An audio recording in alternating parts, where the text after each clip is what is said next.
ghibah. Ada nuansa ghibahnya, tapi ghibah-ghibah yang semacam itu untuk satu kemaslahatan boleh, ini boleh-boleh aja. Wallahu a'lam bishawab. Bismillahirrahmanirrahim. Dari seseorang juga yang tidak menyebutkan nama dan tempatnya, Ustaz. Assalamualaikum, bagaimana cara kita menghindari dosa gibah? Sedangkan pada umumnya ketika ngobrol ujungnya gibahin orang, Ustaz. Gibah itu penyakit yang jarang orang bisa menghindar. Kecuali yang Allah rahmati. Padahal masuk dalam jajaran dosa besar. Allah Subhanahu wa taala sampai menggambarkan ayuhibbu ahadukum an ya'kula lahma akhihi mayyitan fakarihtumu. Apa salah satu dari kalian itu pingin untuk makan daging saudaranya tatkala sudah mati. Kalian kan karihtumu, kalian itu mesti enggak mau, benci, enggak senang gitu. Jadi makanya Allah Subhanahu wa taala mengatakan fala yaktab ba'dukum ba'dha. Fala yaktab ba'dukum ba'dha. Jangan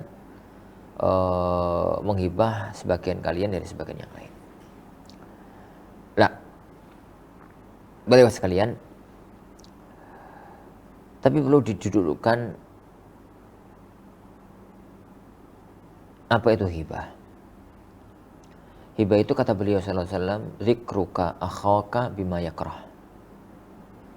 Jadi zikruka akhaka bima yakrah. Kamu ceritakan tentang saudaramu yang dia itu nggak seneng kalau itu tuh dicerita-ceritakan. Kalau dia tahu itu dia benci, dia nggak seneng kalau itu dicerita-ceritakan. Tanpa ada maslahat syar'i. Ingat ucapan saya, tanpa ada maslahat syar'i. Jika ada maslahat syar'inya, maka nggak apa-apa. Jika ada maslahat syar'inya, maka tidak mengapa. Para ulama kita menyebutkan masalah syar'inya itu ada beberapa kondisi. Pertama, misalkan menghibah tapi di hadapan seorang ustadz, di hadapan seorang mufti untuk cari hukum syar'i. Sebagaimana dulu yang dilakukan oleh Hindun binti Utbah. Dia lapor menghadap sama Rasulullah SAW. Dia mengatakan, ya Rasulullah, inna zawji yani rajulun syahis. Suamiku itu ya Rasulullah pelit banget.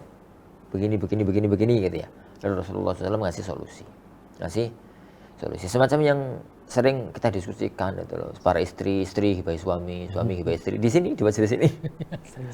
Tapi kan untuk cari solusi itu nggak salah. Itu bukan hibah, itu cari solusi. Sebagaimana dulu dilakukan oleh Hindun binti Utbah. Yang kedua, menyampaikan aib itu kepada pemegang kebijakan, agar jangan sampai pemegang kebijakan itu salah ngambil langkah. Jadi yang apalah gitu aib-aibnya, misalkan ya ke ketua yayasan, ke kepala desa, ke ketua takmir atau apalah pemegang kebijakan. Jangan sampai memandang orang ini kelihatannya bagus padahal enggak.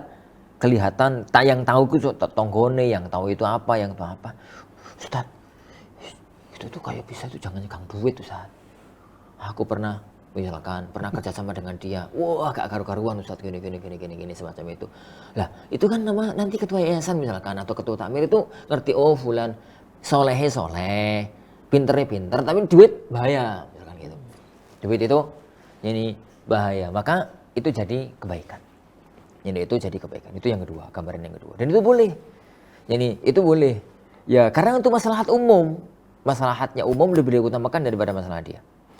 Yang ketiga, ini misalkan kalau memang kerusakannya itu sudah mengejar di tengah masyarakat. Dan ini kalau nggak dijelaskan di tengah masyarakat bahaya. Jadi misalkan orang yang berpenampilan kiai, kayak zaman sekarang kan banyak orang berpenampilan kiai, berpenampilan apa. Tapi kemudian penampilan dia itu digunakan untuk hal-hal yang tidak diinginkan. Terus gambarannya lah, gurgaya seorang akhi, ikhwan, kemudian tukang kawin di sana cerai, kawin di sana lagi cerai, kawin di sana lagi, itu bahaya. Tukang icip-icip gitu. Ini itu bahaya. Dan itu diketahui sudah ada 3-4 kasus, maka boleh dihibah. Boleh dihibah. Agar orang semacam itu tidak membawa korban-korban baru. Bisa bisa diperingatkan kepada umat untuk tidak membawa korban-korban baru. Yang semacam itu dan sejenis semacam itu boleh-boleh aja untuk melakukan proses diskusi. Kadang-kadang diskusi itu mesti masuk dalam dunia hibah. Jadi semacam itu yang untuk masalah-masalah syar'i semacam itu sah-sah aja, nggak ada masalah. Landasannya adalah hadis. Jadi landasannya adalah hadis.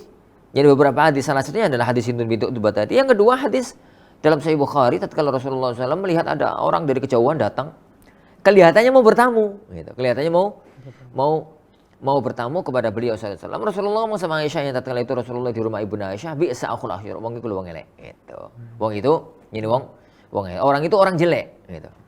Benar tamu, akhirnya Aisyah itu masuk ke dalam. Tapi kan dengar toh, pembicaraan di luar itu Rasulullah lembut, nyaman, penak, itu diskusi. Setelah itu orang itu pergi.